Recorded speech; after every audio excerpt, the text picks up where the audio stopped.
وہ حافظہ قرآن لڑکی جو دن رات نمازیں پڑھتی تھی، لیکن اس کی لاش کو قبر میں دفناتے ہی سانپوں نے اسے گھیر لیا۔ ایسا کیوں ہوا؟ کیا قرآن یاد کرنے کے باوجود وہ جہنم کی حقدار بن گئی؟ آخر کون سا ایسا چھپا ہوا گناہ تھا جو قبر نے بھی برداشت نہ کیا؟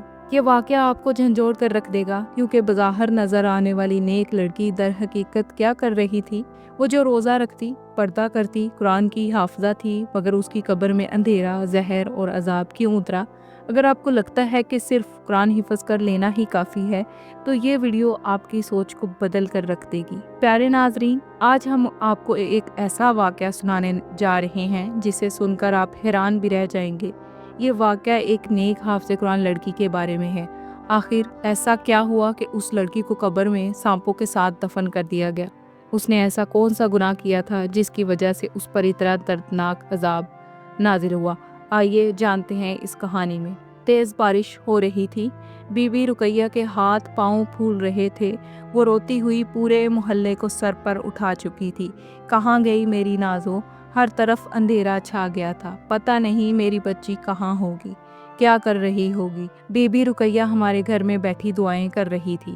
وہ مجھ سے کہنے لگی، بیٹا میرے ساتھ چل کر نازو کو ڈھونڈو، لیکن اتنی تیز بارش میں میرے لیے نکلنا ممکن نہ تھا۔ میں نے کہا، بارش تھم جائے اماں تو چلیں گے۔ بی بی رقیہ بھی ضعیف تھیں، لاٹھی کے سہارے چلتی تھی، اکیلی جا بھی نہیں سکتی تھی۔ وہ اکثر میرے پاس آتی تھی ہر مشکل وقت میں۔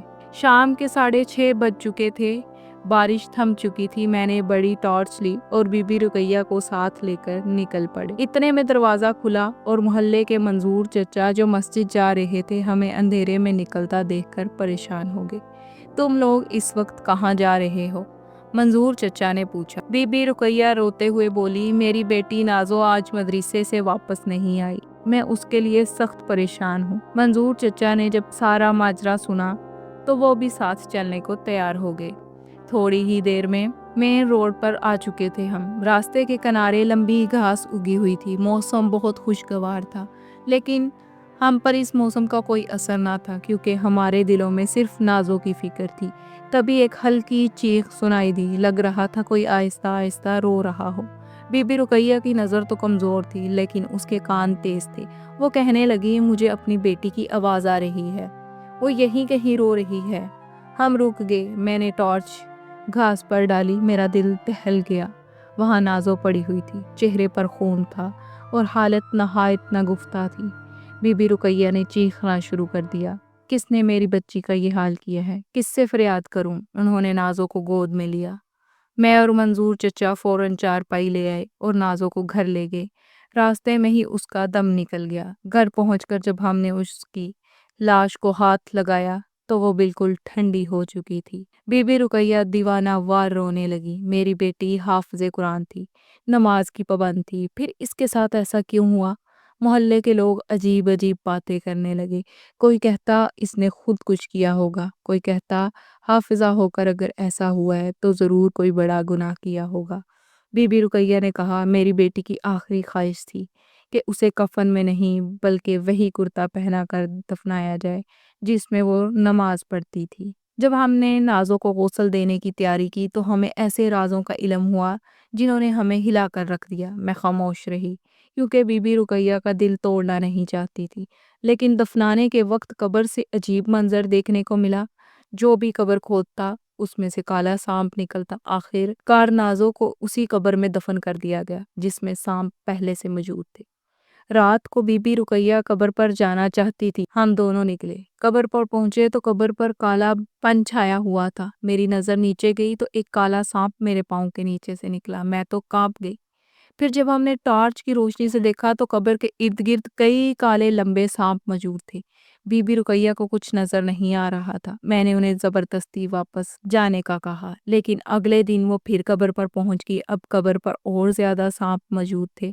بی بی رقیہ نے صدقہ دیا، سارا سامان لٹا دیا، زیور بیچ دیا، لوگوں میں کھانا بانٹنا، مگر نازو کی قبر سے سانپ نہ گئے۔ بی بی رقیہ پریشان کہ آخر ایسا کیا ہوا ہے، میری بیٹی تو بہت نیک تھی۔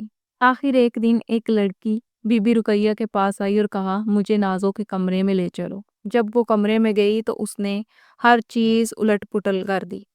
بستر کے نیچے ایک موبائل ملا، اس کے اندر ایسی ویڈیوز تھی جو نازک دوسروں کو بھیجتی تھی۔ وہ خود کو پارسا ظاہر کرتی تھی لیکن حقیقت میں وہ دوسروں کو گمراہ کرتی تھی۔ یہی وہ گناہ تھا جس نے اس کی قبر کو عذاب کا گھڑا بنا دیا تھا۔ وہ خود تو نظر نہیں آئی تھی لیکن دوسروں کو گمراہی کی راہ دکھاتی تھی۔ یہی وہ وجہ تھی جو اس پر عذاب نازل ہوا۔ بی بی رقیہ نے اللہ سے معافی مانگی۔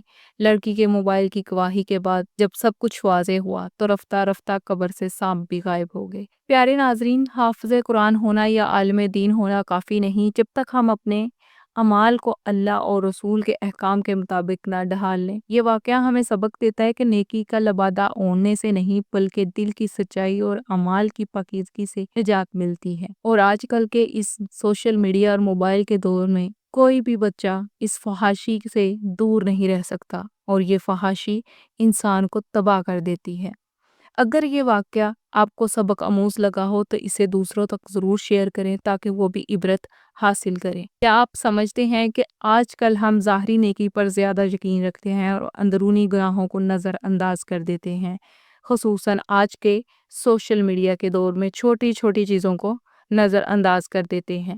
وہ فحاشی جو ہم روز دیکھتے ہیں لیکن اسے نظر انداز کر دیتے ہیں کہ اس سے تو کچھ نہیں ہوگا۔ اپنی رائے کمنٹ میں ضرور لکھیں۔ اللہ حافظ، ملتے ہیں نیکسٹ ویڈیو میں ایک نئے ٹاپک کے ساتھ۔